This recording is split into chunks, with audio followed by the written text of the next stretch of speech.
नमस्कार दोस्तों, स्वागत है एक बार फिर से आप लोगों का समीर पाठशाला में। दोस्तों, आज हम डिस्कस करने वाले हैं फ्रांसिस बैकन के द्वारा लिखा गया एक एस्से जिसका नाम है ऑफ स्टडीज। दोस्तों, ये एक बहुत ही इम्पोर्टेंट एस्से है जो आप लोगों को जरूर पढ़ना चाहिए। ये बहुत सारी यूनिवर्सिटीज़ के सिलेबस में और एलटी ग्रेड के एग्जामिनेशन के लिए तो बहुत ही ज़्यादा इम्पोर्टेंट है। तो दोस्तों, जो फ्रांसिस बैकन है इन्होंने बहुत सारे एस्सेज लिखे हैं, लेकिन सबसे ज़्यादा इम्पोर्टेंट एस्से जो है इनका ऑफ स्टडीज ही माना जाता है। तो दोस्तों, इस वीडियो में मैं आपको लाइन बाय लाइन इस एस्से की एक्सप्लेनेशन बताऊंगा। सबसे पहले मैं थोड़ा सा आपको फ्रांसिस बैकन के बारे में बता देता हूं। दोस्तों, फ्रांसिस बैकन 1561 में इनका जन्म हुआ था और 1626 में दोस्तों इनकी डेथ हो गई थी। और इसका अगर आप टाइम देखेंगे मिला के तो ये उसी एज से बिलोंग करते हैं जिस एज से विलियम शेक्सपियर बिलोंग करते थे। अगर आप एज की बात करें तो एलिजाबेथन एज और जैकोबियन एज में ही इन्होंने भी राइटिंग की थी जब विलियम शेक्सपियर लिखते थे। ठीक है, तो दोस्तों ये ऑफ स्टडी जो है बहुत ही इंपॉर्टेंट एस्से है। इसको लाइन बाय लाइन पढ़ेंगे हम लोग, जो कि बहुत ज़्यादा जरूरी है। और फ्रांसिस बैकन जो है इंग्लिश एस्से के फादर कहे जाते हैं। याद रहे दोस्तों, मिशेल डी मोंटेन जो हैं दोस्तों वो एस्से के फादर हैं और इंग्लिश एस्से के फादर जो हैं वो फ्रांसिस बैकन हैं। तो शुरू करते हैं दोस्तों आज की हमारी वीडियो को। Study serve for delight, for ornament and for ability. देखिए, फ्रांसिस बैकन यहाँ पर हमें बताते हैं कि कुछ लोग स्टडी को करते हैं किसके लिए? डिलाइट के लिए, आनंद के लिए करते हैं। कुछ लोग स्टडी को करते हैं ऑर्नामेंट के लिए। ऑर्नामेंट का क्या मतलब होता है दोस्तों? ज्वेलरी। और ज्वेलरी कौन पहनती हैं? औरतें पहनती हैं। और औरतें ज्वेलरी क्यों पहनती हैं? ताकि वो सुंदर दिख सकें और लोग उनको देखें, यानी कि दिखावे के लिए पहनती हैं वो ज्वेलरी को।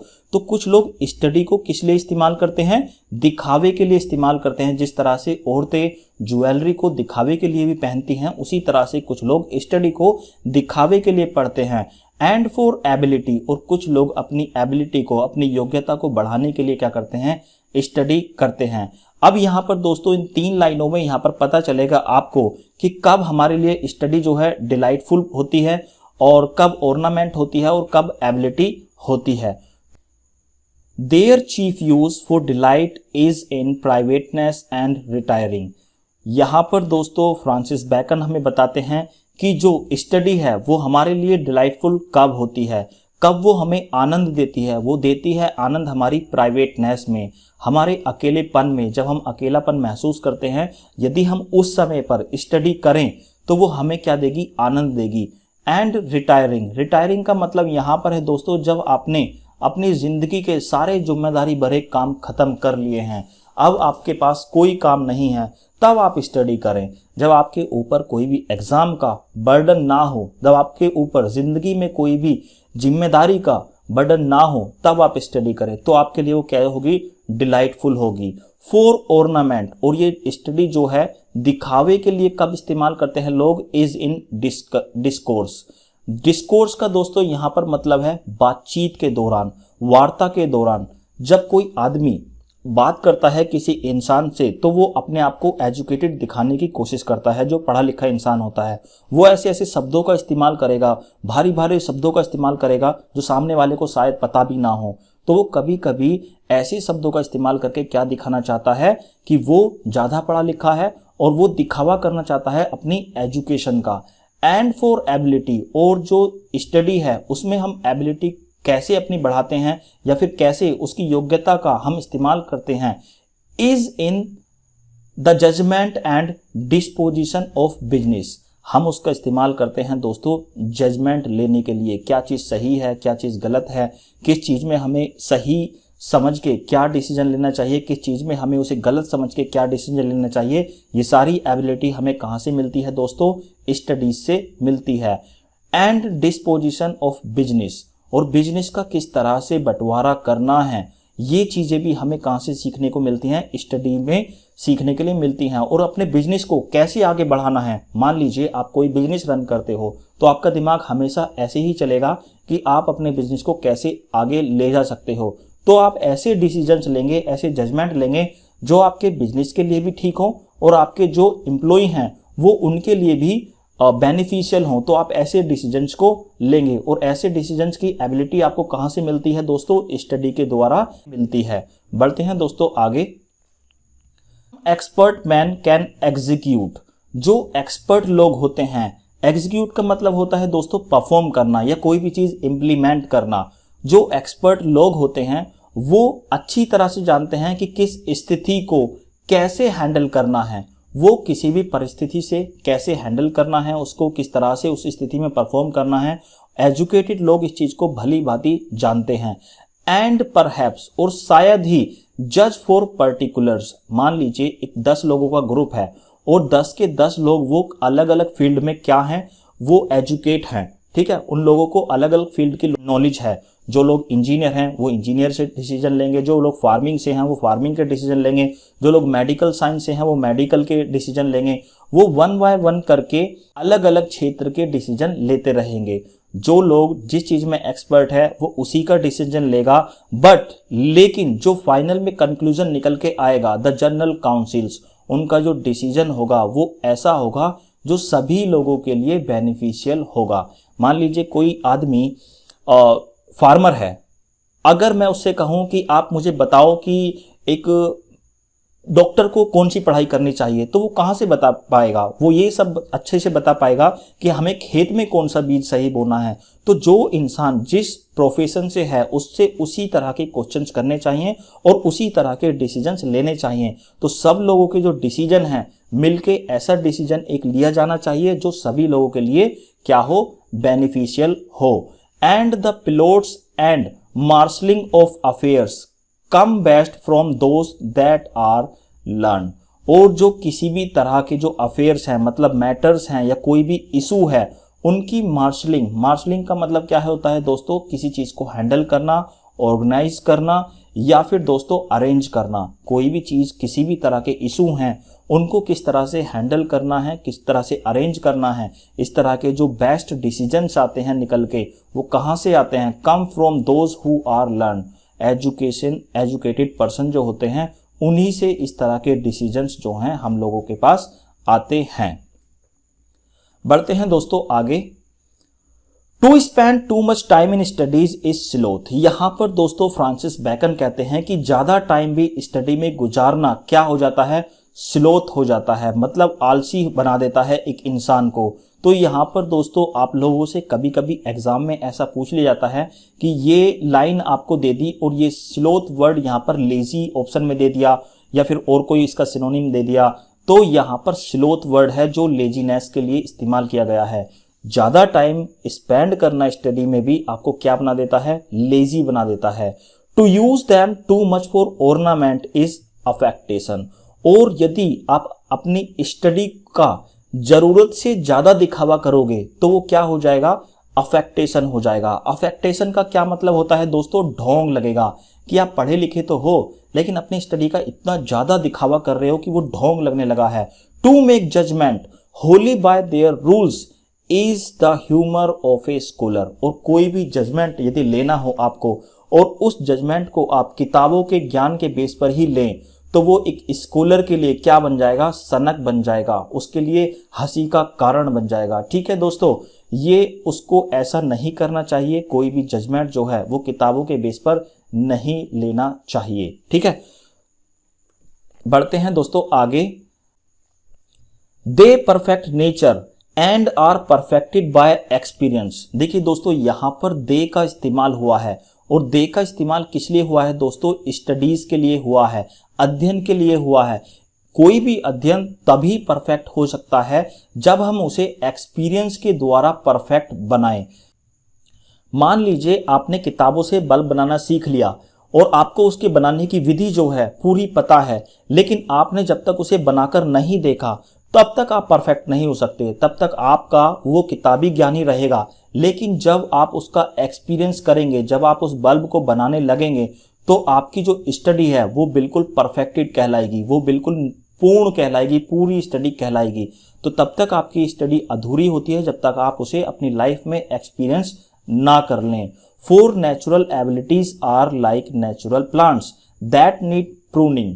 और जो स्टडी होती है ना, जो हमारी नेचुरल एबिलिटीज होती हैं, जिसे आप गॉड गिफ्ट के नाम से भी जानते हो, जो लोग पहले से ही बचपन से एक्सपर्ट होते हैं, तो हम उन्हें क्या कहते हैं, अरे यार ये तो इसे गॉड गिफ्ट मिला हुआ है। तो वो भी नेचुरल प्लांट्स की तरह होती हैं, जो नॉन नेचुरल प्लांट्स होते हैं, जो नेचुरल पौधे होते हैं, उनकी तरह होती हैं, और उन्हें भी प्रूनिंग की जरूरत होती है। उसे आप ट्रिम करते हो, मतलब उसकी जो फालतू की पत्तियां हैं, शाखाएं हैं, उनको काट देते हो, उसकी वजह से वो सीधा चलने लगता है।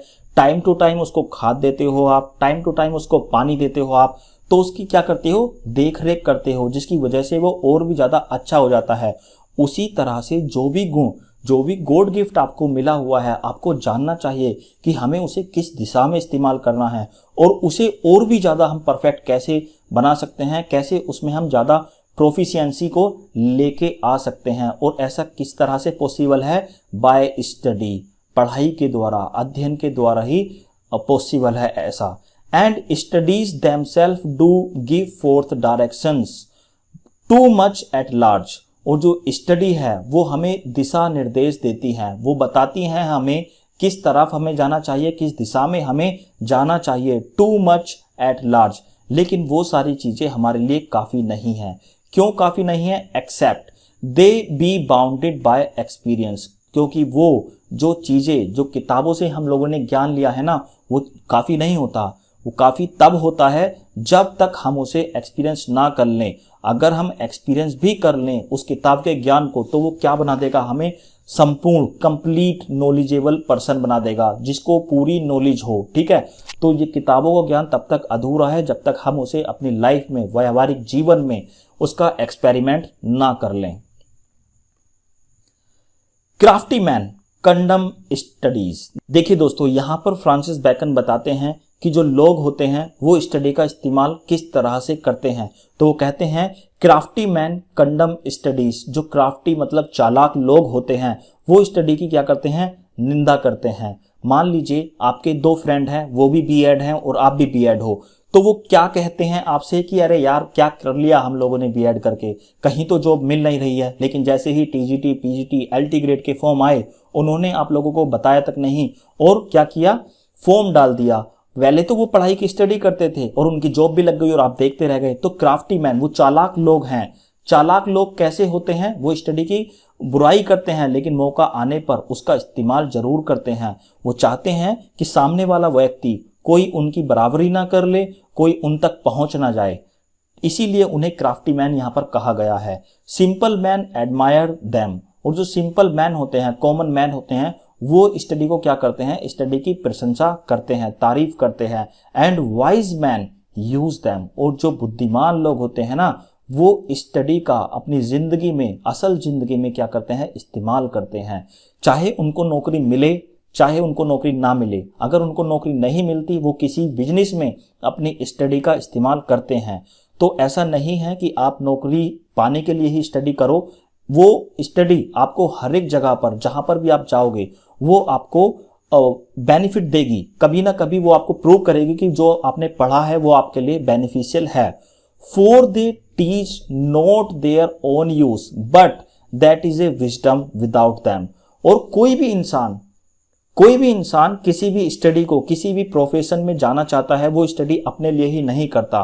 वो उसकी स्टडी तब तक बिल्कुल बेकार होती है जब तक वो अपनी स्टडी को बांट नहीं देता, अपने ज्ञान को बांट नहीं देता, तब तक वो एक्सपीरियंस नहीं कर लेता उन चीजों का। एंड अबोव देम, और जो किताबी ज्ञान से ऊपर है वो क्या है, वोन बाय ऑब्जर्वेशन। जो हम गेट करते हैं, वोन मतलब गेट करते हैं, बाय ऑब्जर्वेशन। जो हम अपनी ऑब्जर्वेशन से, जो हम अपने एक्सपीरियंस से गेन करते हैं, वो किताबी ज्ञानों से ज्यादा बढ़कर है। अब दोस्तों यहां से बताते हैं जो फ्रांसिस बैकन है कि हमें स्टडी क्यों करनी चाहिए और क्यों नहीं करनी चाहिए। Read not to contradict and confute. हमें स्टडी इसलिए नहीं करनी चाहिए ताकि हम किसी दूसरे आदमी का क्या कर सकें, विरोध कर सकें, या फिर कन्फ्यूट, हम उसे झूठा ठहरा सकें। किसी भी इंसान के वो हमें ना तो विरोध करने के लिए और ना ही उसको झूठा ठहराने के लिए स्टडी करनी चाहिए। नो टू बिलीव, और ना ही हमें स्टडी पर अंधा विश्वास करना चाहिए। एंड टेक फॉर ग्रांटेड, और किसी भी किताब जिससे हम स्टडी करते हैं उसे ऐसे उपहार नहीं मानने चाहिए कि वो भगवान ने किसी ने लिख दी है। हमें अपने आप पर विश्वास रखना चाहिए, उन पर ब्लाइंडली हमें ट्रस्ट नहीं करना चाहिए। नॉट टू टॉक, और ना ही हमें स्टडी इसलिए करनी चाहिए कि हमारे जो बात करने का तरीका है वो सुधर जाएगा। एंड डिस्कोर्स का मतलब मैं आपको बता चुका हूं दोस्तों, स्वभाव होता है। अपने स्वभाव को सुधारने के लिए भी हमें सिर्फ इसलिए ही स्टडी नहीं करनी चाहिए, बट का मतलब है यहाँ पर दोस्तों कि हमें स्टडी करनी चाहिए किस लिए, टू वे एंड कंसीडर, ताकि हम सही समय आने पर सही चीजों का साथ दे सकें। कोई भी चीज जो हम पहले बोलते हैं अपने मुंह से उसे तोलें और फिर उसके बाद उसे बोलें, मतलब सही समय पर राइट टाइम पर राइट डिसीजन हम ले सकें। इसलिए हम दोस्तों स्टडी को करते हैं। अब इन लाइनों में दोस्तों फ्रांसिस बैकन हमें बताएंगे कि जो बुक्स होती हैं उनको भी लोग अलग अलग तरीके से पढ़ते हैं। कैसे? Some books are to be tasted, कुछ जो बुक होती हैं उनको लोग सिर्फ टेस्ट करते हैं। अदर्स टू बी स्वेलोड, और कुछ बुक जो होती हैं उनको स्वेलो करते हैं, मतलब निगल लेते हैं। अभी इनको मैं एक्सप्लेन करूंगा, आप लोग टेंशन मत लीजिएगा कि मैंने टेस्टेड का मतलब आपको एक्सप्लेन नहीं किया, स्वेलोड का मतलब आपको एक्सप्लेन नहीं किया। And some few to be chewed and digested, और कुछ बुक ऐसी होती हैं जिनको हम च्यूड करते हैं, जैसे खाने को हम चबा के खाते हैं और वो पेट में जाके डाइजेस्ट होता है और वो फिर हमारी हेल्थ के लिए कैसा होता है, बेनिफिशियल होता है। इसी तरह से दोस्तों फ्रांसिस बैकन भी यहां पर कहते हैं that is some books are to be read only in parts. जो यहां पर अब टेस्टेड की बात हो रही है दोस्तों, देखिए यहां पर टेस्टेड की बात हो रही है कि some books are to be read only in parts. कुछ बुक्स ऐसी होती हैं जिनको हम सिर्फ पार्ट्स में पढ़ते हैं। मान लीजिए कोई एक बुक है, आपको लगा ये लेस इंपॉर्टेंट है, मतलब कम इंपॉर्टेंट है, तो आप उसके कुछ पार्ट्स पर ही चिन्ह कर देंगे, मार्क कर देंगे, और जो जो पार्ट उसका इंपॉर्टेंट है आप उसी को पढ़ेंगे। तो कुछ बुक क्या होती हैं जिनके हम पार्ट्स को पढ़ते हैं, मतलब उन बुक्स को हम क्या करते हैं, टेस्ट करते हैं। Others to be read but not curiously, कुछ बुक्स ऐसी होती हैं जो हम पढ़ते तो हैं लेकिन अपने फोकस से नहीं पढ़ते, हम उस पर अटेंशन नहीं देते। तो ऐसी बुक क्या होती हैं दोस्तों, स्वेलोड बुक होती हैं। मतलब मान लीजिए आप खाना खा रहे हो सिर्फ पेट भरने के लिए, क्योंकि पेट भरना जरूरी है, लेकिन आप उस खाने को टेस्ट नहीं कर रहे, सीधा निगल रहे हो, सटक रहे हो कि आपका बस पेट भर जाए, तो आपको उस खाने का टेस्ट नहीं पता चलेगा। उसी तरह से जो कुछ बुक होती हैं उनको हम पढ़ते तो हैं लेकिन फोकस से नहीं पढ़ते, इसलिए उन बुक्स के अंदर क्या है वो हम सही से नहीं जान पाते। जिस तरह से निगले हुए खाने का हम टेस्ट नहीं पता कर सकते, उसी तरह से कुछ बुक जो हम क्यूरियसली नहीं पढ़ते उनके अंदर क्या है वो हम नहीं बता सकते। And some few to be read wholly and with diligence and attention, और कुछ बुक ऐसी होती हैं जिनको हम पूरा पढ़ते हैं। कैसे? अपनी पूरी मेहनत से, अपने पूरे फोकस से। ठीक है, तो ऐसी कौन सी बुक होती हैं दोस्तों, च्यूड एंड डाइजेस्टेड, जिस तरह से हम खाने को चबाकर खाते हैं और वो हमारे पेट में जाकर क्या हो जाता है, डाइजेस्ट होता है, जो हमारी बॉडी के लिए हेल्दी होता है, बेनिफिशियल होता है। तो कुछ बुक जिनको हम रीड करते हैं, उनके हर एक शब्द को बहुत ही अच्छी तरह से पढ़ते हैं, वो हमारे लिए कैसी होती हैं, बेनिफिशियल प्रूव होती हैं, वो हम अपनी लाइफ में उस नॉलेज का इस्तेमाल कर लेते हैं। आई होप दोस्तों ये समझ में आ रहा है आपको। बढ़ते हैं आगे। यहां पर दोस्तों कुछ ऐसी बुक होती हैं जिनको हम दूसरे लोगों की हेल्प से पढ़ सकते हैं, तो उनके बारे में फ्रांसिस बैकन हमें बताएंगे। Some books also may be read by deputy, इसका मतलब है दोस्तों हेल्प लेना, किसी दूसरे की हेल्प लेना। तो फ्रांसिस बैकन हमें बताते हैं कि कुछ बुक ऐसी होती हैं जो हम किसी दूसरे की हेल्प लेकर पढ़ सकते हैं। And extracts made of them by others, और दूसरों से पढ़वाकर उसके सार को, उसको सारांश को, एक्सट्रैक्ट मतलब उसके सारांश को जो है हम समझ सकते हैं, उसकी समरी को जो है समझ सकते हैं। But that would be only in the less important argument and the meaner sort of books.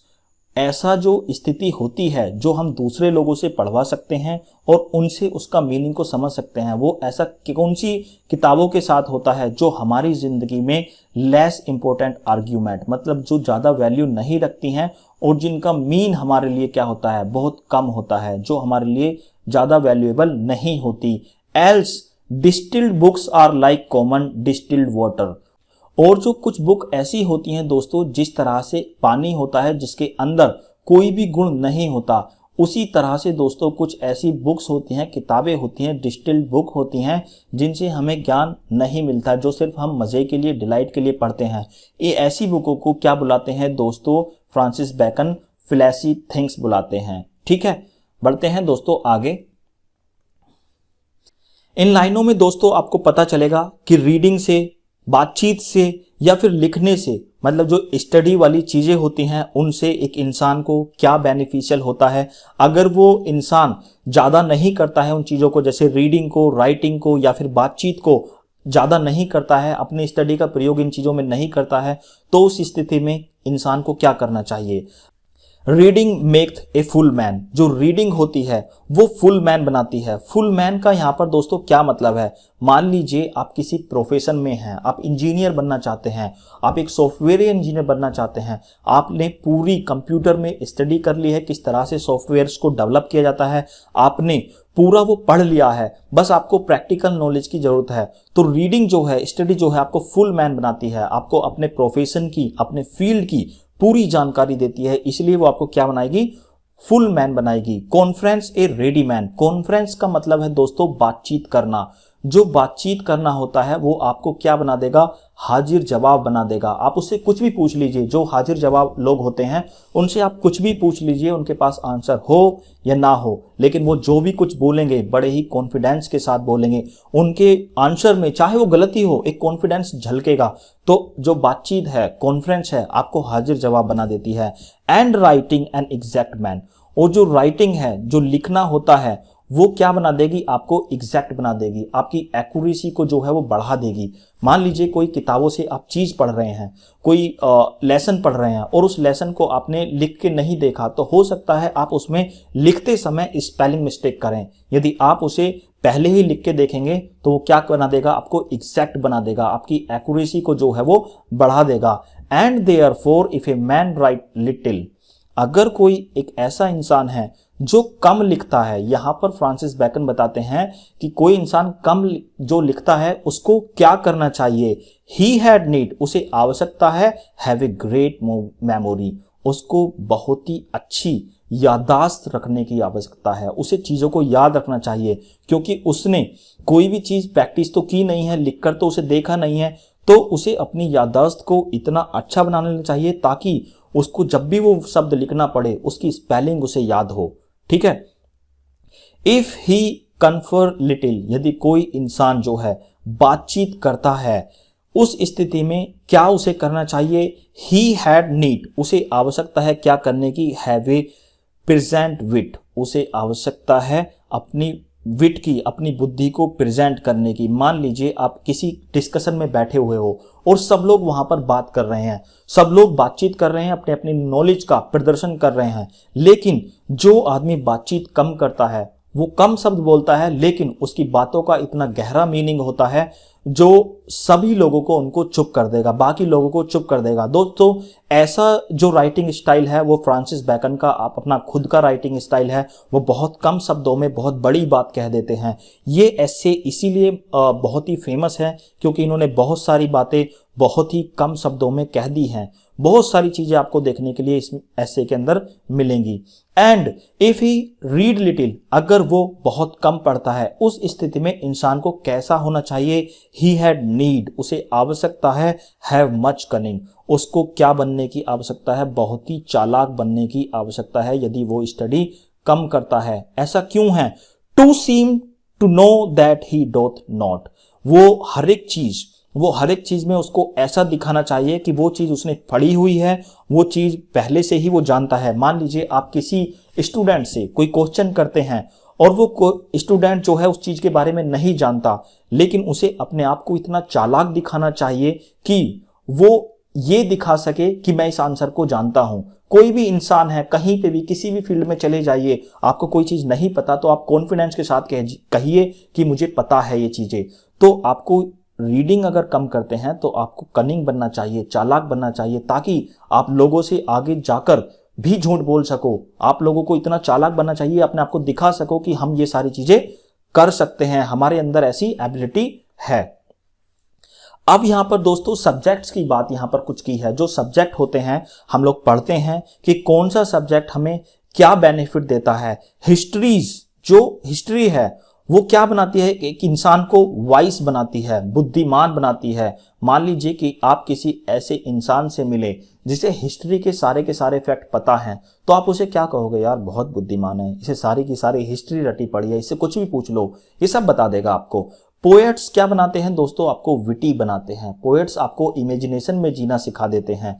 जो पोएट्स हैं आपने देखा होगा वो कल्पना में ज्यादा जीते हैं। वो सारी की सारी पोएम लिख देंगे और जो कि रियलिटी पे बेस है नहीं, बस अपनी सोच में खोए रहेंगे और वो पोएम को लिखते चले जाएंगे। कुछ पोएम्स होती हैं जो रियलिटी पे बेस्ड होती हैं, लेकिन ज्यादातर पोएम्स जो हैं काल्पनिक ही होती हैं। तो पोएट्स आपको इमेजिनेटिव बना देते हैं, काल्पनिक बना देते हैं। द मैथमेटिक्स सटल, और जो मैथमेटिक है, जो मैथ है, मैथमेटिक्स है, वो आपको क्या बना देता है दोस्तों, सटल बना देता है, आपको जटिलता से बाहर निकाल कर लेकर आता है। जब आप मैथमेटिक्स पढ़ते हैं तो आपका कंसंट्रेशन पूरा का पूरा वहीं होता है। मान लीजिए आपका दिमाग यहाँ वहां घूम रहा है तो तुरंत आपकी कैलकुलेशन कैसी हो जाएगी, गलत हो जाएगी। इसीलिए आपको मैथमेटिक्स जो है आपके फोकस को बढ़ाता है, आपके दिमाग की जो गति है कैलकुलेशन की उसको बढ़ाता है। जितना प्रैक्टिस आप करेंगे इतना ही ज्यादा आपका कैलकुलेशन सही होगा। Natural philosophy deep moral grave, और जो नेचुरल फिलॉसफी होती है वो आपको डीप सोचना सिखा देती है, आपको गहराई से सोचना सिखा देती है। Logic and rhetoric able to contend एबेंट स्टडिया इन मोर्स। लॉजिक जो तर्क शास्त्र होता है और रिटोरिक जो अलंकार शास्त्र होता है दोस्तों, ये आपको सिखाता है कि कैसे अपनी तर्क शक्ति को बढ़ाना है। और ये सारी की सारी चीजें जो हैं आपकी पर्सनैलिटी को दोस्तों क्या करती हैं, इंप्रूव करती हैं, आपके स्वभाव को बदलती हैं, आपको समझाती हैं कि कहाँ पर आपको स्टडी का अपने का इस्तेमाल करना है, आपको जजमेंट कैसा लेना है, आपको अपनी एबिलिटी बढ़ाने के लिए कौन से सब्जेक्ट को पढ़ना चाहिए। ये सारी चीजें हमें क्या बताती है, स्टडी बताती है। Nay, there is no stone or impediment in the wit, but may be wrought out by fit studies। देखिए दोस्तों, स्टोन का मतलब होता है रुकावट पैदा करना और इम्पेडिमेंट का मतलब है दोस्तों बाधा लाना। तो दोनों का मतलब दोस्तों एक ही है। कोई भी चीज ऐसी नहीं है जो रुकावट पैदा करे और बाधा पैदा करे। किस चीज में, आपकी तर्क शक्ति यानी बुद्धि को बढ़ाने में जो भी चीजें आपकी बाधा पैदा करती हैं, ऐसी कोई चीज होती ही नहीं है। अगर ऐसी कोई चीज है भी तो आप उसे रोट आउट कर सकते हैं, मतलब रिमूव कर सकते हैं, हटा सकते हैं। किस तरह से, बाय फिट स्टडीज, एक सही स्टडी करके। मतलब कोई भी चीज यदि आपको आपकी बुद्धि को बढ़ाने में आपकी रुकावट बन रही है तो आप सही समय पर राइट सब्जेक्ट की स्टडी करके उस बाधा को हटा सकते हैं। लाइक किस तरह से, यहाँ पर देखिए सिमिली का प्रयोग करते हुए बताते हैं यहाँ पर, as diseases of the body may have appropriate exercises. जिस तरह से हमारे शरीर में बीमारी आ जाती हैं और उनके लिए क्या होती हैं, एप्रोप्रिएट मतलब बिल्कुल सही सटीक एक्सरसाइज होती हैं। उनको क्या करते हैं, हम बीमारियों को एक्सरसाइज के द्वारा निकाल देते हैं। इसी तरह से जो दिमाग में बाधाएं होती हैं, जो आपको ज्ञान गेट करने में, ज्ञान को प्राप्त करने में आपकी बाधाएं बनती है, उनको फिट स्टडीज के द्वारा हटाया जा सकता है। जिस तरह से एक्सरसाइज से बॉडी की डिसीज को, बीमारियों को हटाया जा सकता है, खत्म किया जा सकता है। अब बताते हैं यहां पर आगे की कौन सी बीमारी के लिए क्या चीज सही होती है। Bowling is good for stone and rings. देखिए जैसे आप क्रिकेट खेलते हैं, आप बॉलिंग करते हैं, तो वो आपके स्टोन एंड रिंग्स का मतलब है जो पसलियां हैं, उनमें जो मांसपेशियां होती हैं उनका खिंचाव में, आपको कब बॉलिंग करते रहेंगे तो आपकी जो पसलियां हैं वो आपकी हमेशा स्वस्थ रहेंगी, क्योंकि आपकी जो वहां की मांसपेशियां हैं वो हमेशा खिंचती हुई रहेंगी। शूटिंग फॉर द लंग्स, जो शूटिंग है, जब आप शिकार पर जाते हैं तो आप अपने तीर कमान को अपने साथ लेकर जाएंगे, और जब आप तीर छोड़ेंगे तो आप उसकी प्रत्यंशा को जरूर खींचेंगे तीर छोड़ने के लिए। तो दोस्तों वो आपके लंग्स के लिए और आपकी चेस्ट के लिए जो है वो क्या होगी, बहुत ही अच्छी होगी, लाभदायक होगी। Gentle walking for the stomach, और जब भी आप पेट के स्वास्थ्य के लिए बात करेंगे तो जेंटल वॉकिंग मतलब जो घूमना होता है, खाना खाने के बाद आप मान लीजिए घूमना होता है, वो हमारे पेट के लिए जो है बहुत ही अच्छा होता है।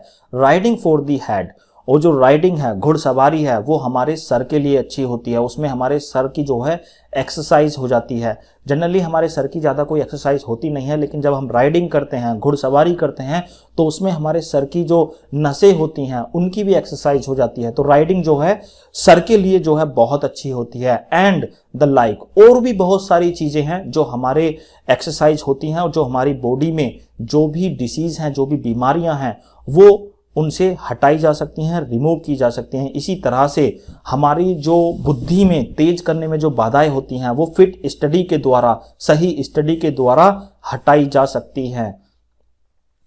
सो if a man's wit be wandering, यदि आपको कभी ऐसा लगे कि आपकी जो शक्ति है, बुद्धि है, वो एक जगह टिक नहीं रही है, वो क्या कर रही है, यहां वहां घूम रही है, यहां वहां, वंडरिंग का मतलब घूम रही है, मतलब आप किसी भी चीज पर, आप पढ़ाई पर फोकस नहीं कर पा रहे हो, आपका दिमाग यहां वहां भाग रहा है, आप एक जगह फोकस नहीं कर पा रहे हो। ऐसी स्थिति में क्या करना चाहिए, फ्रांसिस बैकन आपको बताते हैं, late him study the mathematics.